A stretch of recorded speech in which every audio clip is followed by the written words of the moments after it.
जय हिंद दोस्तों। तो हम बात करने वाले हैं क्लास 10th के साइंस के वीवीआई ऑब्जेक्टिव क्वेश्चन के बारे में। ठीक है, तो चलिए शुरू करते हैं। तो देखिए आज का सबसे पहला ऑब्जेक्टिव देखिएगा, बोला कि हीमोग्लोबिन की कमी से कौन सा रोग होता है। देखिए मतलब अच्छा क्वेश्चन रहेगा तो आप लिख भी सकते हैं, नहीं तो आपको तो इसमें छोटे छोटे क्वेश्चन याद ही रहेगा, याद ही होगा। देखिए हीमोग्लोबिन की कमी से कौन सा रोग होता है, बचपन से याद करता हूँ कि एनीमिया होता है। ठीक है, तो याद है तो छोड़िए, क्यों लिखते हैं। तो लेकिन अच्छा क्वेश्चन है, मतलब परीक्षा में आने का संभावना बढ़ जाता है। तो हीमोग्लोबिन की कमी से कौन सी रोग होती है, एनीमिया होती है। ठीक है, तो ऑप्शन नंबर ये आपका बिल्कुल सही आंसर हो जाएगा। अब अगला देखिएगा, बोला रेजिन एवं गोंद। रेजिन एवं गोंद क्या है, तो पौधा का उत्सर्जित पदार्थ है। ठीक है, रेजिन, गोंद, लैक्टोज, टैनिन ये होता है ना, जो पौधा को उत्सर्जित अंग होता है। तो ये पुराने जाइलम में पाया जाता है। और देखिए जाइलम क्या है, तो जाल को ले जाता है, यानी कि जाल के संवहन में होता है। और गोंद वगैरह भी जाल जैसा ही रहता है ना, रहता है। जिसमें पीपल में, बार में और उसको मुनगा में बोलते होंगे, देखते होंगे, रास्ता जल ही टाइप का रहता है।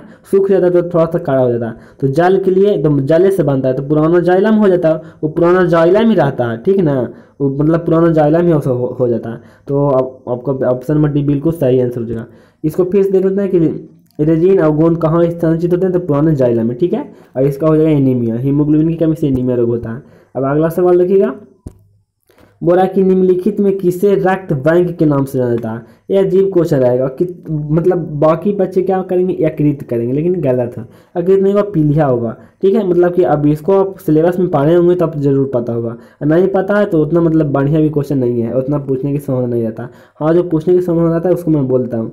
बोला कि हृदय, और वो जो पूछने का संभावना रहता है उसको तो आपको याद ही रहता है। हृदय के वेश्मों का शिथिलन कहलाता है। ठीक है, तो डायस्टोल कहलाता है। ठीक है, यहाँ पे हृदय संकुचन नहीं मारिएगा, यहाँ पे गलत हो जाएगा। हृदय के वेश्मों का शिथिलन क्या कहलाता है, तो डायस्टोल कहलाता है। ऑप्शन नंबर बी आपका बिल्कुल सही आंसर हो जाएगा। अब अगला सवाल देखिएगा, 73 का भी हो जाएगा। अगला देखिएगा कि टेस्टोस्टेरोन हार्मोन स्रावित होता है। ये काफ़ी आसान क्वेश्चन है और काफ़ी बढ़िया, और आपको पक्का याद होगा। देखिए टेस्टोस्टेरोन हार्मोन स्रावित होता है, तो मतलब कि टेस्टोस्टेरोन हार्मोन एक हार्मोन है जो कि नर में रहता है। नर मतलब पुरुष, मैन में रहता है। ठीक है, तो विरिसन में रहता है। कहाँ रहता है, विरिसन से स्रावित होता है, मतलब आदमी के विरिसन से होता है। ठीक है, विरिसन में मतलब कि अब ये नहीं बता सकते कि विरिसन किसको कहता है, ये आप खुद से समझ जाइएगा। इसको विरिसन मतलब समझ गए ना, वही। अगला देखिएगा, हमारे शरीर में विभिन्न जैविक कार्य का नियंत्रण होता है।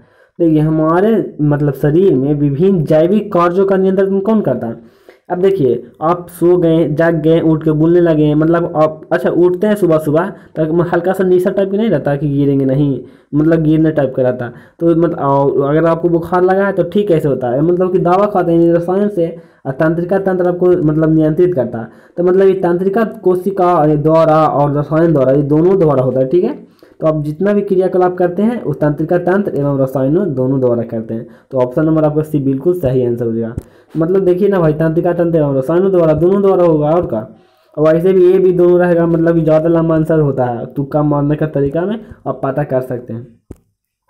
अगला सवाल देखिएगा कि पत्तियों का मुरझाना मतलब किस हार्मोन के कारण होता है। तो देखिए पत्तियों का मुरझाना एब्सिसिक अम्ल के कारण होता है। ठीक है, कौन नाम, एब्सिसिक अम्ल। लेकिन बोलेगा पेड़ पौधा किसके कारण बढ़ता है, तो जिबरेलिन हार्मोन के कारण बढ़ता है। किसके कारण, जिबरेलिन हार्मोन के कारण। ऑप्शन नंबर उसका भी हो जाएगा, लेकिन इस पत्तियों का मुरझाना हो जाएगा एब्सिसिक अम्ल के कारण। अब अगला सवाल देखिएगा, क्वेश्चन नंबर 77 है, काफ़ी बढ़िया मस्त। बोला कि पादप फलोयम उत्तरदायी है।